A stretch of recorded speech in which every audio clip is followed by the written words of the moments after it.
তার আগে ছিল ব্যাসদেব। বলে প্রভু আমি তো যুগে যুগে আপনার সঙ্গে ছিলাম, তো কি কলিযুগে আমি পাবো না আপনার সঙ্গে?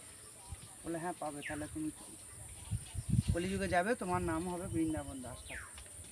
তো বৃন্দাবন দাস ঠাকুরটাকে এর পেছনে গেলে পরে শ্রীবাস, যে পঞ্চতত্ত্বের মধ্যে শ্রীবাস প্রভু আছে, তার বোনের ছেলের নামে হচ্ছে কি বৃন্দাবন। তাহলে বোনের নাম কি? নারায়ণী। এবার নারায়ণী ছিলেন অল্প বয়সে বিধবা হয়েছিল। খুব আগেকার দিনে কি হতো, বাল্য অবস্থায় বিবাহ হতো না, 9 বছর 8 বছরে বিবাহ হতো। তো বিবাহ হওয়ার পর যখন বিবাহটা হয় তখন স্বামীটা ছিল কিন্তু প্রায় 80-র উপর বা 60-এর উপর। তখন ওই রকমই ছিল, মানে একটা 12-11 বছরের মেয়ে আর কোথায় 70-80 60 60-এর ঊর্ধ্বে ছেলে আর কি, ওটাই মহাপুরুষ আর কি, ভালো সৌন্দর্য পুরুষ 60-এর ঊর্ধ্বে। হ্যাঁ, তো তখন এই নিয়মটাই ছিল।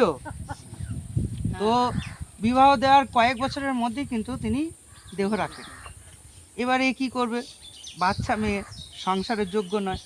তখন শ্রীবাস প্রভু নিয়ে চলে যায় ওর কাছে নবদ্বীপে। নবদ্বীপে তখন কি করতেন উনি, শ্রীবাস প্রভুর রাধা গোবিন্দর মন্দির আছে যেটা শ্রীবাস সঙ্গনে, ওখানে কিন্তু প্রতিনিয়ত সেবা হয়। এবার উনি কি করতেন, মালা ফুল তুলে মালা গাঁথা, ভগবানের ঘর দুয়ার মুছি করা, মানে সেবার কাজে সহযোগিতা করা, এবং খুব সুন্দর রন্ধন করতে পারতেন।